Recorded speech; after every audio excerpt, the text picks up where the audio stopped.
কটিয়াদী উপজেলা বিএনপির আয়োজনে প্রায় ২০,০০০ নেতাকর্মীর উপস্থিতিতে ধানের শীষের গণমিছিল অনুষ্ঠিত হয়। এ সময় কটিয়াদী উপজেলা বিএনপির সভাপতি আলহাজ তোফাজ্জল হোসেন খান দিলীপের সভাপতিত্বে বক্তব্য রাখেন কটিয়াদী পাকুন্দিয়া আসনে বিএনপি মনোনীত প্রার্থী অ্যাডভোকেট জালাল উদ্দিন, কিশোরগঞ্জ জেলা বিএনপির সাবেক সহসভাপতি রুহুল আমিন আকিল, কেন্দ্রীয় স্বেচ্ছাসেবক দলের কেন্দ্রীয় কমিটির সাবেক উপদেষ্টা শহীদুজ্জামান কাকুন, কটিয়াদী উপজেলা বিএনপি সিনিয়র সহসভাপতি জহুরলাল সাহা, পাকুন্দিয়া উপজেলা বিএনপি যুগ্ম আহ্বায়ক কামাল উদ্দিন, কটিয়াদী উপজেলা বিএনপি সহসভাপতি মিজানুর রহমান স্বপন, শেখ জসিমউদ্দিন মেনু ও অ্যাডভোকেট আশিকুজ্জামান নজরুল, যুগ্ম সাধারণ সম্পাদক মাহফুজুর রহমান মিঠু ও শফিকুল ইসলাম ফুলু সহ বিএনপি ও সকল অঙ্গ সহযোগী সংগঠনের নেতাকর্মীরা উপস্থিত ছিলেন।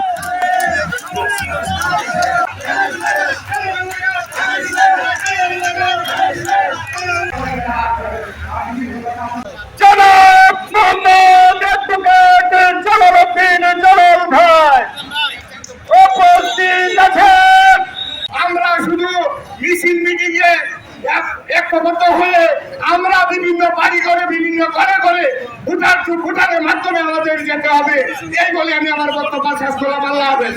এই বক্তব্যে এই কিশোর সবসময় ভোটের মাধ্যমে আমরা নির্বাচন করছি একটা গুপ্ত রাজনৈতিক সংগঠন জামাত ইসলাম। এরা একটা কথা বলেন যে আপনারা আওয়ামী লীগকে দেখছেন, বিএনপি কে দেখছেন, জাতীয় পার্টিকে দেখছেন, একবার জামাত ইসলামকে ভোট দিয়ে দেখেন।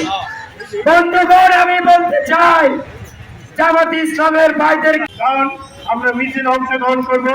আজকে আমি একটি কথাই বলবো, আজকে 24শে জানুয়ারি আমাদের আরাফাত রহমান খোকন 11তম মৃত্যুবার্ষিকী। আমরা আসুন সবাই মিলে দোয়া করে আল্লাহ তাআলা যেন জান্নাতুল ফেরদৌস দাখিল করেন। এবং আমরা আমাদের ধানের শীষের কান্ডারি এবং তারেক রহমানের প্রতিনিধি ধানের শীষ অ্যাডভোকেট জালাল ভাইয়ের জন্য আমরা গ্রামে গঞ্জে ভোট চাবো। এবং আমাদের নেতা বলেছেন আমরা সকালে ফজরের নামাজ পড়ে ভোট কেন্দ্রে যাবো এবং প্রত্যেক জায়গায় জায়গায় গ্রামে গঞ্জে মা বোনদের কাছে ওনার দাওয়াত পৌঁছে দিব। এই আশাবাদ ব্যক্ত করে আগামীতে ধানের শীষের বিজয় সুনিশ্চিত এই আশাবাদ ব্যক্ত করে সকলের সুস্বাস্থ্য কামনা করে আমি আজকের মতো এখানে বিদায় নিচ্ছি। খোদা হাফেজ। বাংলাদেশ জিন্দাবাদ। তারেক রহমান জিন্দাবাদ। কাকুন ভাই সহ উপস্থিত নেতৃবৃন্দ, আসলে বক্তব্য দেওয়ার কিছু নেই, আমার গলা ভাঙা সময় নাই। শুধু বলতে চাই আগামী 12 তারিখ পর্যন্ত আমরা যারা এখানে উপস্থিত হয়েছি তারা হাত তুলে জালাল ভাই আমরা ঘরে ফিরে যাব না, এই প্রতিশ্রুতি দিয়ে আমরা বলে গেছে আমি এই 6 জন প্রার্থীদেরকে আপনাদের হাতে তুলে দিল বলে নাই। আপনারা কাজ করবেন না মাঠে ঘাটে। আমরা কি এরকম একটা গুপ্ত সংগঠনের সাথে আমরা পরাজিত হতে পারি? সম্ভব?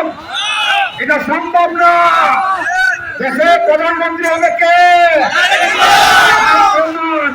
আমরা তো সেই সংসদে থাকতে চাই না, আমরা সেই ক্ষমতার সাথে থাকতে চাই। সুতরাং অনুরোধ করে বলি, কে কি বললো কি বললো না এটা বড় কথা না।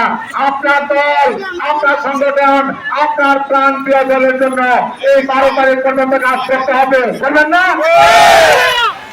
প্রতিবাদন তো আছে, সৃষ্টি বঞ্চিত আছে। ধানের শীষের জন্য অনুরোধ করে বলি, আমরা সবাই দোহাই, আমাদের শহীদ মানে দোহাইতে বলি, আর কেউ ঘরে বসে থাকবেন না।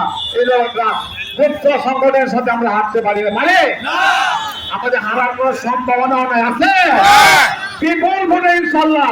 আপনারা যদি কাজ করেন তো বিপুল ভোটে আপনারা বিজয়ী হবেন। আমরা এখন মিছিল শুরু করবো। আমাদের দিলীপ সাহেব বলবেন যে প্রত্যেকটা মিছিল যাবেন, সামনে যে কয়জন